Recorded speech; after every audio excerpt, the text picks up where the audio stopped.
So what we've got here is we've got a 4-year planning template that we use to help students visualize what their 4 years here at Beckman is going to look like.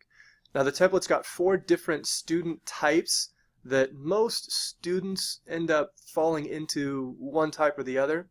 Again, you can see standard student, typical athlete, again, any students that are involved in athletics, an avid student and what their 4 years would look like, and then down here we've got an orchestra student. Now, the green areas are where students have an open slot for an elective. The yellow areas are places where the class isn't necessarily a requirement to meet A through G electives, but it's highly recommended that students get those yellow boxes for UC or Cal State admissions. Now, if you look at it, the way to read this is we'll start with the standard student. The first column represents the freshman year and what classes are required freshman year. So you're going to need to take an English, a math, a lab science, a foreign language, and a PE requirement. And again, these are all required to meet graduation and A through G requirements. The green slot is where an elective will fall, and that elective can be any of our pathway electives or ancient civilization or human geography AP. Now the tricky part for most students is sophomore year. As you can see in all of these, sophomore year presents a problem because we don't have a slot for an elective for students. You'll see 6 classes are pretty much taken already, where they're going to need a world history, an English, a math, a lab science, a foreign language, and a PE class. And that's already all 6 classes. Sophomore year, we will not offer a 7-period day unless you're in one of the following programs. If you're in ASB, if you're in yearbook, journalism, AVID, or instrumental music. And we have reasons for those. The students in ASB, journalism, and yearbook all give up an A through G elective to essentially serve the school.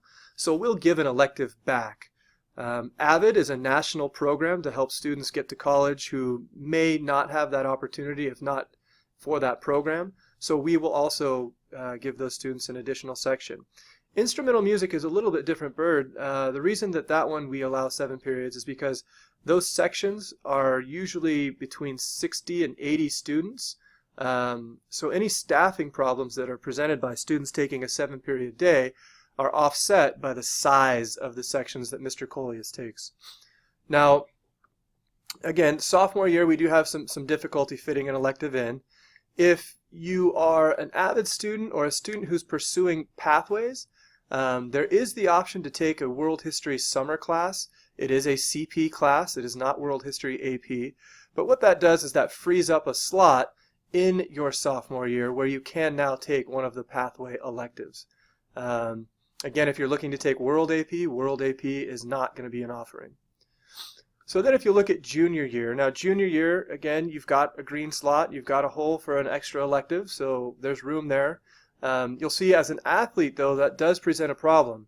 If you're going to get your recommended years of foreign language and be an athlete, there is no room for an elective. However, because junior year, the students are now older, more mature, understand the workload that they're signing up for, we will allow juniors who are in athletics, who are trying to get that 3rd year of foreign language and pursue a pathway, we will allow a 7-period day.